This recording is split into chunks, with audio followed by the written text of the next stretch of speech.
AI never sleeps, and this has been yet another insane week. We have a new AI that can turn a video into separate layers, so you can edit or remove any object in the video. We have another AI that can segment and track objects in a video with super high accuracy, even if it's very chaotic and high action. We have a new open source model that beats OpenAI's O1, Sora gets leaked, we have a new open source video model, and a lot more. So let's jump right in. First up, this AI is already pretty crazy. It's called Cat4D by Google DeepMind, and this takes one video and generates a 4D scene from the video. So you can view the video at different perspectives. How crazy is that? So here are some other examples, and notice how everything remains quite consistent across the entire video. This is not an easy task to pull off. With just one video, the AI has to guess information that it cannot see. For example, it has to kind of guess what the back of these characters would be. And so with trickier camera movements like this, where you do an orbit pan around the character, then you do see some flaws, especially at the back of the character. But I mean, if you're not doing an orbit pan around an entire character and you're just moving it or panning the video slightly, then everything looks quite consistent. Here's another example. It even works with like 3D animations, as you can see here. So this is not perfect. It is pretty low resolution for now, and there are still some noticeable flaws with some generations, but this is a good start. In fact, on this page, they even give you some interactive examples where you can drag your mouse around to view this video at different angles. So here's one example. Here's another example. You can see as long as I maintain my focus at the front of the character, then it looks pretty good. But as soon as I drag it to the side, you can see the edges are kind of deformed here and over here in the background. So extreme camera movements do not work so well.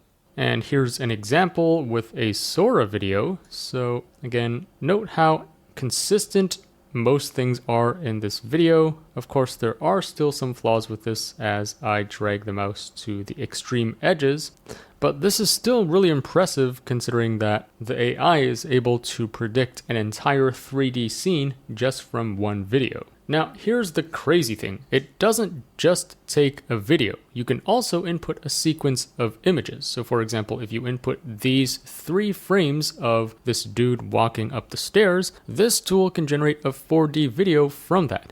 And you can also tweak settings like the view, or basically the camera, and the time. So for example, in this first scene, the view is fixed, so you see the camera doesn't move, but the dude is moving. Whereas in the second generation, the view is not fixed, but the time is fixed. In other words, this is like a scene frozen in time, but the camera is moving. And then finally, this last scene, both the view and the time are set to be moving. Here's another example, and yet another example. By the way, a few weeks ago, I featured another similar AI called Dimension X, and this takes any image and turns it into a 3D scene where you can move the camera around as well, as you can see in this example.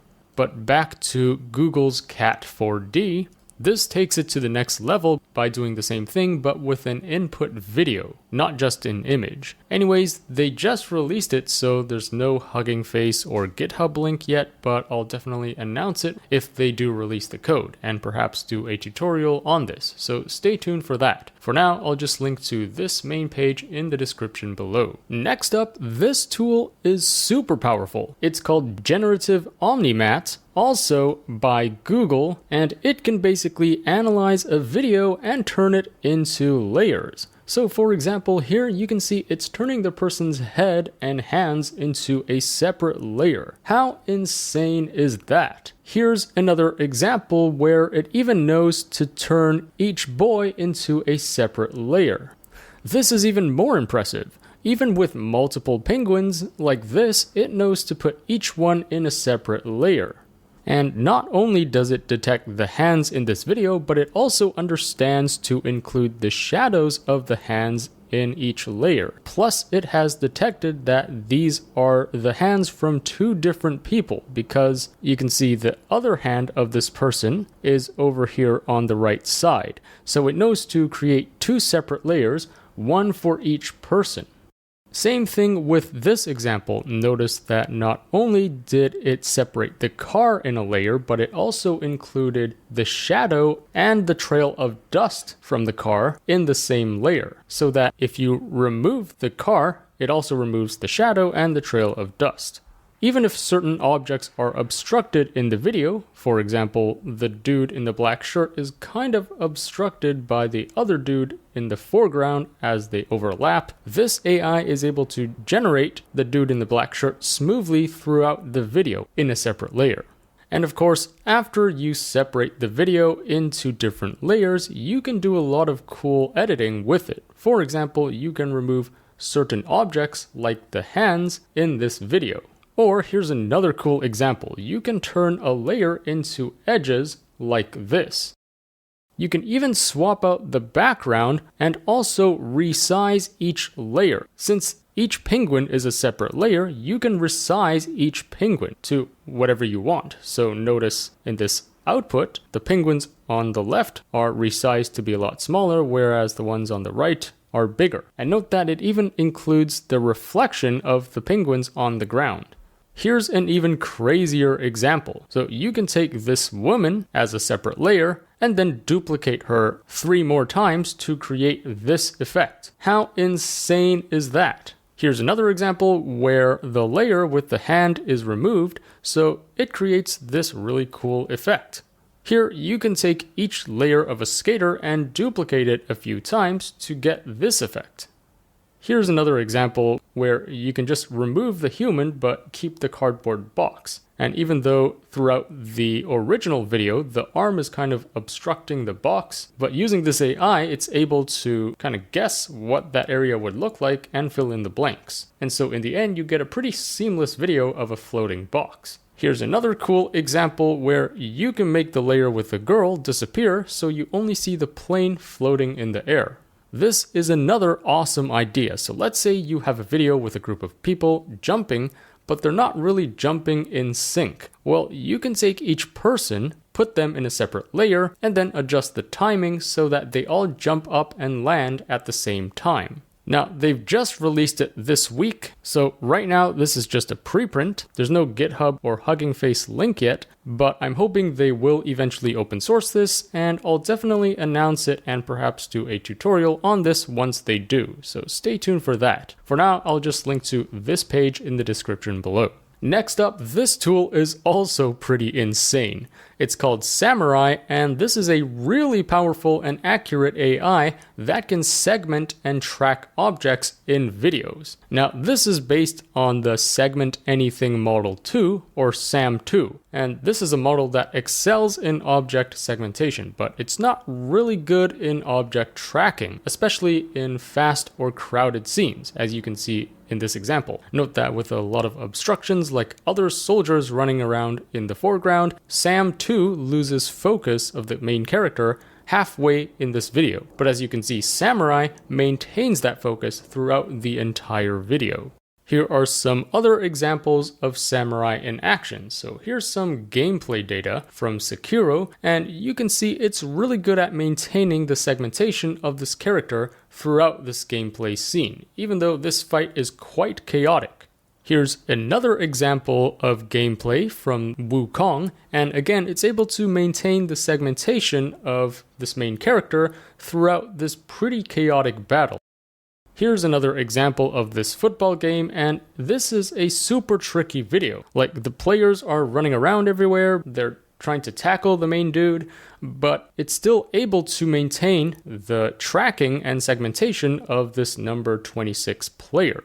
And It also does well with this MV, even though the other dancers are moving around all over the place. Sometimes they obstruct the main character, but it's still able to maintain the segmentation of the main character very flawlessly. So like I said, Samurai is an AI specifically designed for object segmentation and tracking in these really high action scenes. And really quickly, here's the architecture. So as you can see, it incorporates this motion aware memory selection mechanism, which basically predicts object motion better. The nice thing is the code is open source and it's already out, so you can go to their GitHub, and if you scroll to the middle somewhere, it contains all the instructions to install this and run it locally on your computer. And best of all, this is under the Apache 2 license, which has very minimal restriction. You can use this for pretty much whatever you want, even for commercial purposes. Anyways, all the links are up here, so I'll link to this main page in the description below for you to read further. Next up, we have a new AI called Material Anything.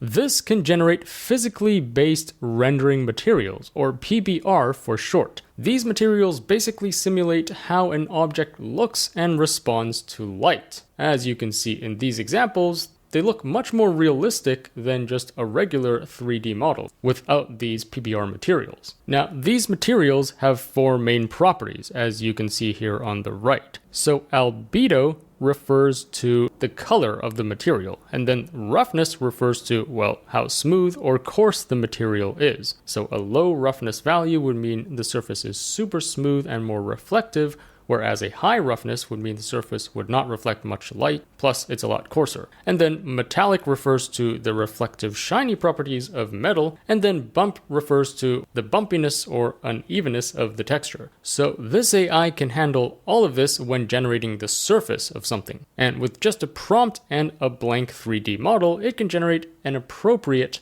texture for it really well. So here are some examples. You can input a blank object like this with no texture, and then if you prompt it with a metal armor, then indeed it does generate a metal armor and it makes it very shiny like metal. And then here is a rusty orange robot, and this indeed looks like rust. You can see the surface is much less reflective.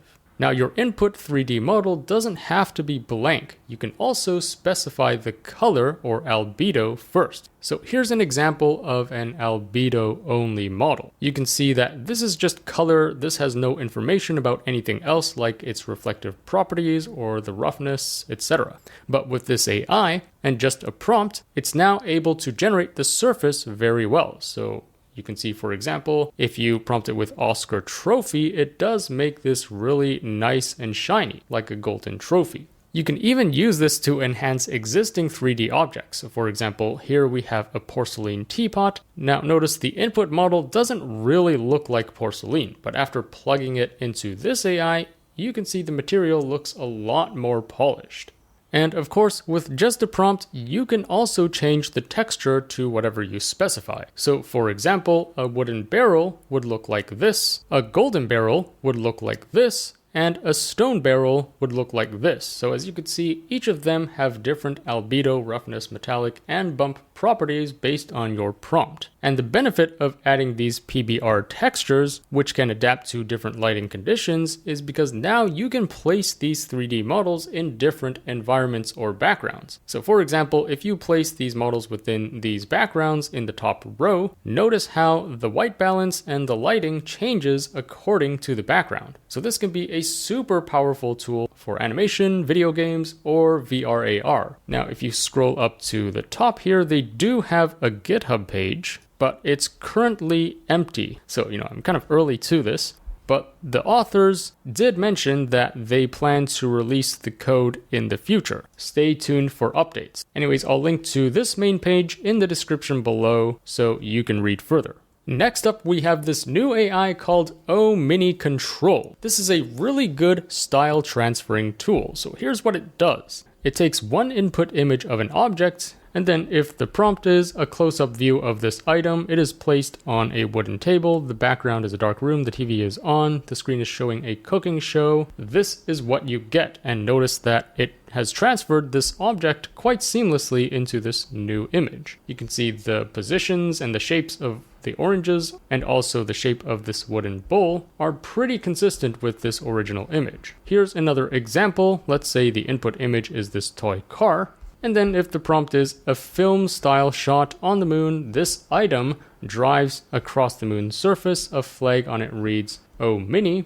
It indeed makes this item drive across the surface of the moon with this Omini flag. Now, it's not perfect, but you can see that it has preserved the details of this car pretty well in this output image. Here's another example of this yellow clock as the input image with this giant 3 on the side. And then if the prompt is this item is placed on a shiny glass table with a vase of flowers, that is indeed what you get. Plus notice the overall shape of the clock plus the giant 3 is also preserved. And this is also great for adding clothes to models or product photos for your e-commerce business. So for example, here we have a shirt, and then if the prompt is on the beach, a lady sits under a beach umbrella. She is wearing this shirt. The sun is setting in the background, etc., etc.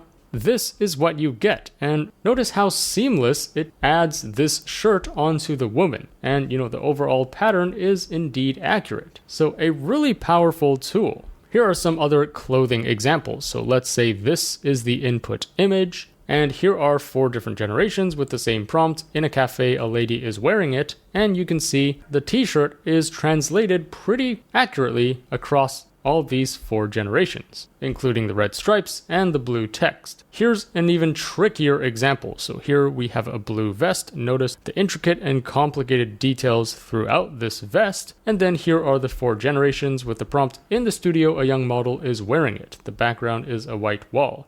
And for the most part, this Omini tool is able to seamlessly apply this shirt onto these models. Now, there are some flaws because this is a really complicated pattern. So for example, in this second image, you can see this yellow stuff is on the right, even though it should be on the left. However, the rest of these images seem to have gotten it correct. Here are some other examples, and this shows you the potential of using this for like product photo shoots. So if we have this red chair, and then you can see with these different prompts, the red chair is placed in these different environments. Same with this vase of roses. You can see with these different prompts, the vase is placed in these different environments pretty seamlessly. And then here is a stuffed chicken. And again, it's able to place the chicken across all these different environments while preserving the details of this input image. Let me tell you about this awesome tool called ChatLLM by our sponsor Abacus AI. This allows you to use the best AI models out there all in one integrated platform. This includes the latest O1 Preview, O1 Mini, as well as other state-of-the-art models like GPT-4o and Claude Sonnet 3.5. Plus, they have a new Route LLM feature, which automatically picks the best LLM to use based on your prompt. They also have a Search LLM feature, which searches the web to find the latest and most accurate information for you. They also have a Humanize feature where you can set the tone to generate and it would make it sound more human and less AI. You can also generate images right from the chatbot, and they're using the best generator out there, Flux Pro. Plus, you can even generate videos with a single prompt. Plus, it has a really cool artifacts feature, so if you're coding or building something with it, it allows you to view and interact with the app side by side. And you can easily create documents such as PowerPoint presentations just by prompting it. You can also drag and drop PDFs and documents into here for it to analyze. This is great for generating reports and analyzing data easily. They also have a new feature called AI Engineer, which allows you to create your own custom chatbot fine-tuned on your own custom data or instructions. This is a really powerful way for you to use the best AI models out there all in one platform. Try it out via the link in the description below. Here are some other trickier examples. So, this stuffed animal is pretty tricky. And then here are the prompts below. You can see it's able to translate this stuffed animal across all these different generations. And then same with this toy car, which I've shown you before. The pattern and the colors of this is really tricky, and it's hard to really duplicate this same style with a regular control net. But with this, you can see it's able to duplicate this car across all these generations very accurately. And then here is a robot toy.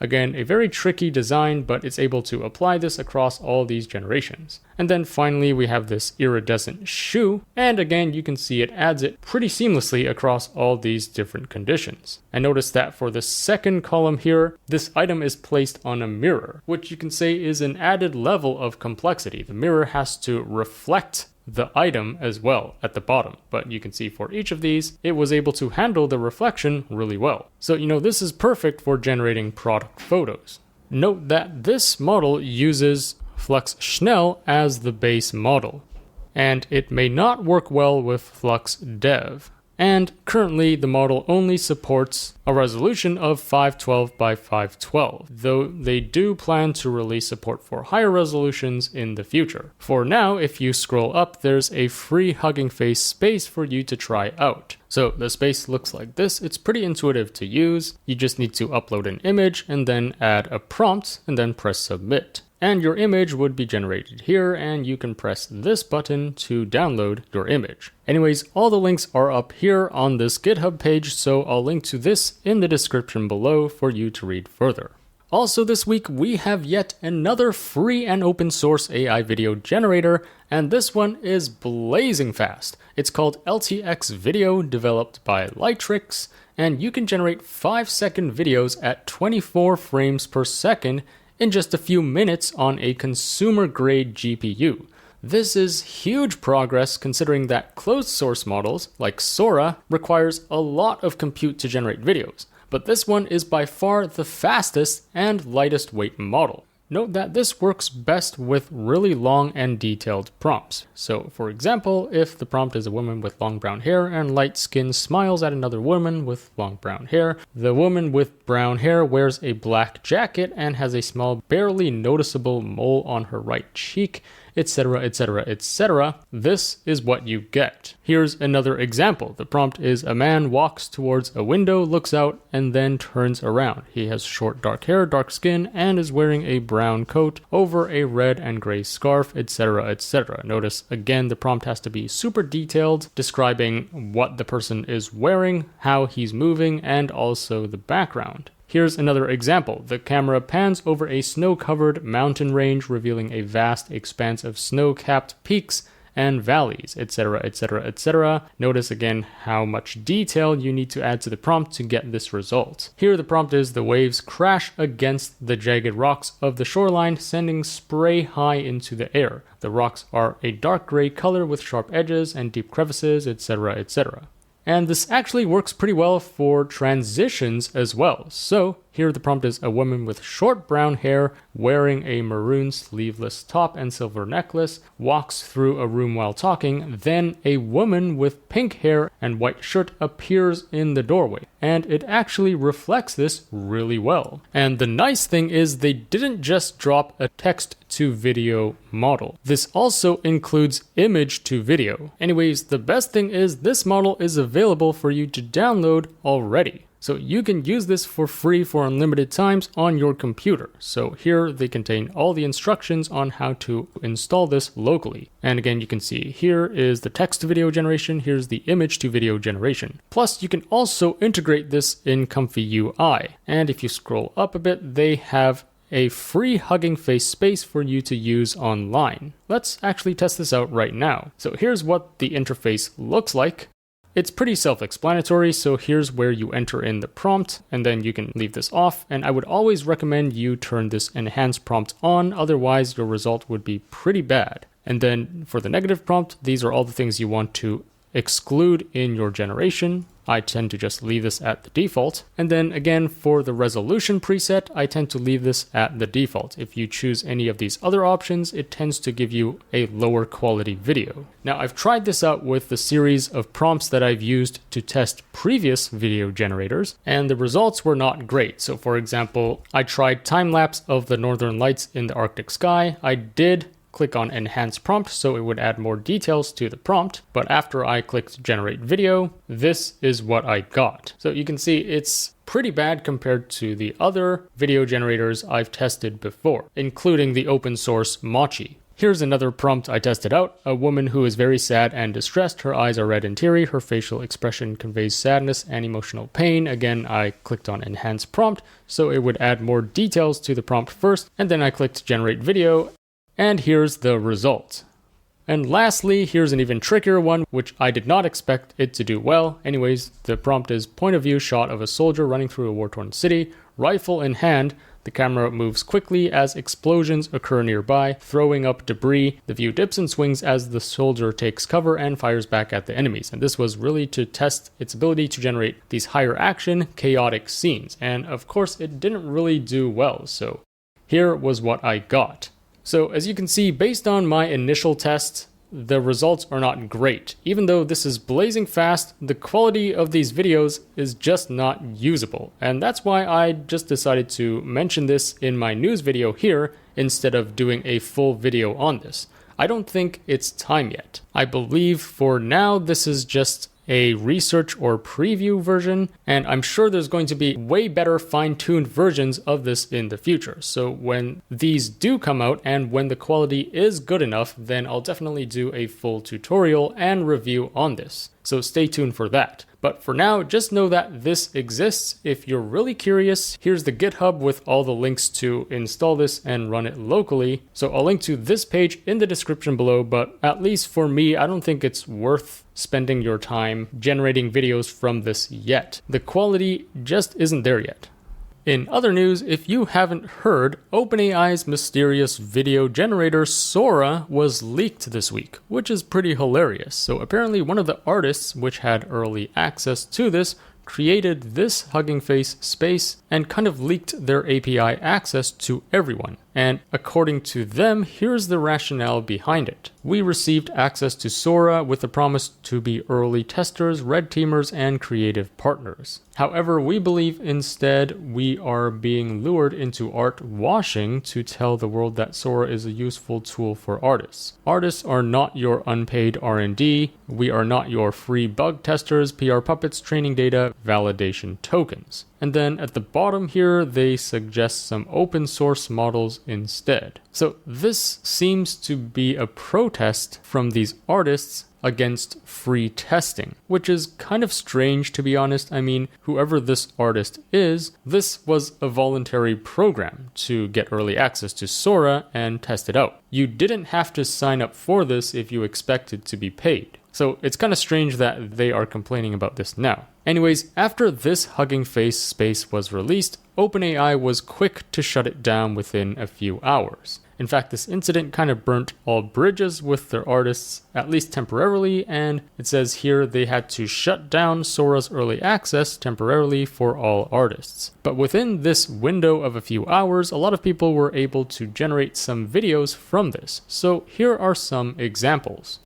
Here's one example, and I have to say I'm quite impressed by this already. If you notice, as the dog jumps into this pine tree, everything remains quite consistent, and it's hard to point out any flaws with this. This is really high quality. Next, here's a more flawed example. As you can see, it can't really generate this guy eating or chewing a hamburger. So this definitely loses against Kling, which is probably the best video model for generating videos of people eating. However, this wide-angle zoom-in effect is actually quite impressive. Here's another example of a monkey playing with this puzzle cube thing, and again, it's pretty detailed and good quality. The only flaw with this is that the monkey seems to have two tails. So again, with all image and video generators that we know today, Sora also is not perfect at understanding anatomy. Here's another example. Now, as soon as you have higher action, higher movement scenes like this with multiple characters, then it just kind of falls apart. You can see, I don't know what the dude in the foreground is doing, and then in the end of the video, the old man in the background just kind of disappears. So this is a very uncanny video, and this is definitely not consistent. I'm actually most impressed with this generation where it was able to simulate a gameplay video. This is by far the most detailed gameplay generation I've seen compared with other video models. Here's another example of a gameplay video generated with Sora, and from afar this does indeed look like a video game. Here's a redo of the Tokyo Lady video, and for the most part, this is pretty good. You can see everything is very detailed. However, the neon signs along the streets do not consist of real characters, and this is a normal flaw for all AI generators that exist today. Surprisingly, it also seems to generate anime quite well, as you can see from this example. Now, note that this does look a bit too 3D to be like traditional anime, but it is pretty good compared to other video generators which might not even be able to generate anime. And here's an example of a Disney Pixar type of animation. It's not bad, but there are still some uncanny, inconsistent stuff going on, especially with the legs of these characters. Here's another example of an eating video, and as you can see, it fails miserably. It's not able to get the guy to really eat this spaghetti. So it seems like Sora can handle smooth panning videos with low motion, but as soon as you add in more uncommon stuff like eating or dancing or running, then you'll start to see a lot of flaws. So at least from my initial observations, it seems like Sora is slightly more detailed and higher quality than the leading video models out there, but in terms of consistency and handling higher action scenes, it actually sucks compared to Minimax and Kling, at least in my opinion. One final thing to note is that on this Hugging Face space, if you click on the Files tab and you inspect this app.py file, here is the information that is sent to the OpenAI API, and notice that down here it says the model is the turbo version. So it seems like all the generations that I showed you now were using just the light version of Sora and not the full version, so perhaps they have something better cooking behind the scenes. In other news, we have yet another open source AI model that seems to be as good as OpenAI's flagship O1 model. Now, this is by Alibaba's QwQ, and this new model has a super cute name of QwQ, which stands for QwQ with questions. Now, this is quite a small model with only 32 billion parameters, and this is currently just the preview version, but it's focused on deep thinking and self-reflection. In fact, they programmed it to have a very deep curiosity with an endless quest for understanding. So here are some benchmark scores of QwQ compared to other leading AI models. Note that for GPQA, this is the Google Proof benchmark for solving graduate level problems. And QwQ 32 billion lost to O1 Preview, but it does beat O1 Mini. And keep in mind, this QwQ is super small with only 32 billion parameters. And then this live code bench, which is used for evaluating and solving problems in coding, it's still behind OpenAI's O1 models. But at 32 billion parameters, it does beat all the rest of these non-thinking models, which at least like for GPT-4o, it's over 1.76 trillion parameters. So this is already really impressive. And then note that for AIME and Math 500, both of which are more math focused, it also beats O1 Preview. So overall, I would say this is a tie with OpenAI's O1 models. And again, this is another model which actually takes time to think through all the different possibilities step by step in a chain of thought process or in a logical approach before outputting the answer. So as you can see in this example, if the question is please add a pair of parentheses to the incorrect equation to make the equation true, here is how QwQ would think through this question. Notice this really long string of thinking and reasoning. So first it says, let's tackle the problem step by step, etc., etc. Now plugging these back into the equation, adding these up. And then here it says, I need to think about where to place the parentheses to alter the order of operations, etc., etc. And then here it's testing out different possibilities, but still it's not 479. So it's testing out other options. What if I do, etc., etc. And then again, it's hitting a wall, so let's try something else. And then it keeps going and going. Here it says getting closer, but still not 479. Let's try a different approach. And then it keeps going and going and going. Closer, but still not 479. So again, it keeps trying all these different variations, and then it's now trying different strategies. Maybe I need to group terms in a way that subtraction is implied. Alternatively, perhaps the parentheses need to group additions in a specific way. Let me try grouping the first few terms, and then again it keeps thinking and thinking and thinking. This is a really long thought process, as you can see here, and then still it's not getting 479, so it's now trying yet another approach. So again, using chain of thought, it keeps trying different strategies until it verifies that the final answer is 479. So here is the final answer. The crazy thing is this QwQ model is open source, and they've already released the models on GitHub or Hugging Face. So if you click on their GitHub and scroll to the middle somewhere, you can already download this and run it locally using a tool like Ollama or other LLM platforms. Plus, they have a free Hugging Face space for you to try out. So let's click on this, and then here, let's prompt it with this. Which number is bigger, 9.11 or 9.9? Again, because I'm a simple man, I don't know any PhD level questions to really test out its capabilities, but let's just try this one. So notice how much it's thinking. It has gone through all these steps. It's trying to times this by 100, and then it kind of doubts itself. Wait a minute, but 9.9 seems smaller because it's just 9.9, whereas 9.11 has 2 digits after the decimal. Maybe I'm getting confused. Let's try another approach. So now it's trying to subtract each other, and then after subtracting, it gets a negative result, which indicates that 9.11 is smaller than 9.9, and then it's kind of doubting itself again and saying this can be tricky, maybe I should consider the decimal places one by one. So basically, after a long string of reasoning and thinking, it has narrowed down to the conclusion that 9.9 is bigger than 9.11. Now note that QwQ isn't the only open source model that can beat O1.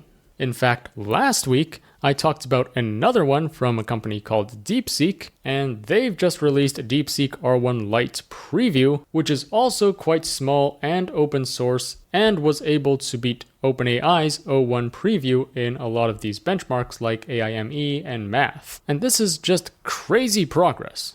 You know, a few months ago when OpenAI released O1, everyone was mind-blown. This was the only model that was able to solve PhD level questions and really complex problems in math and science. But fast forward just a few months, we now have these open source models that are as good or sometimes even better than O1. So this is just absolutely insane progress. Anyways, that sums up the highlights in AI this week. Let me know in the comments what you think of all of this. Which piece of news was the most interesting? Which tool are you most looking forward to trying out? As always, I will be on the lookout for the top AI news and tools to share with you. So if you enjoyed this video, remember to like, share, subscribe, and stay tuned for more content. Also, there's just so much happening in the world of AI every week. I can't possibly cover everything on my YouTube channel. So to really stay up to date with all that's going on in AI, be sure to subscribe to my free weekly newsletter. The link to that will be in the description below. Thanks for watching, and I'll see you in the next one.